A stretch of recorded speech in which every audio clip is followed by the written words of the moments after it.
വായനശാലയിലേക്ക് book കൈമാറുന്ന ഒരു ചടങ്ങാണ് ഇവിടെ നടക്കുന്നത്. അത് ഇവിടെ എത്തിച്ചേർന്ന എല്ലാവരെയും ഈ ചടങ്ങിലേക്ക് സ്വാഗതം ചെയ്യുന്നു. ഇതിൻ്റെ അധ്യക്ഷ സ്ഥാനത്തേക്ക് വായനശാലയുടെ പ്രസിഡന്റ് ശ്രീ പ്രവാരാട്ടനെ ക്ഷണിച്ചോളൂ.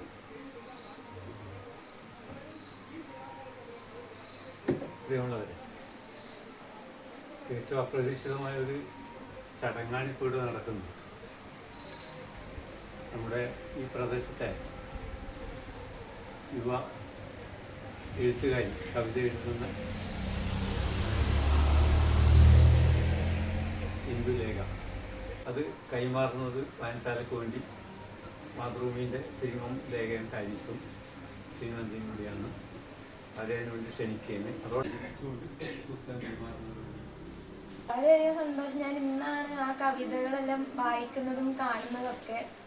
അപ്പം അങ്ങനെ തന്നെ നമ്മുടെ നാട്ടിലെ ആൾക്കാരും ഇങ്ങനെ ഒരു ആളിവിടെ ഉണ്ട്, കവിത എഴുതുന്നുണ്ടെന്ന് തിരിച്ചറിയണം.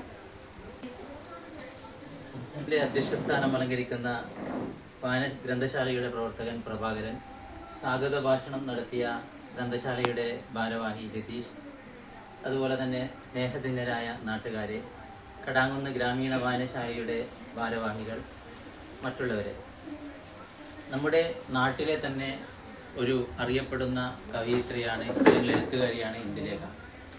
ഇന്ദുലേഖ എന്നുള്ള കവയിത്രി ഇപ്പോൾ ഒരുപാട് എഴുത്തുകാർ നമ്മുടെ സമൂഹത്തിൽ വന്നുകൊണ്ടിരിക്കുകയാണ്.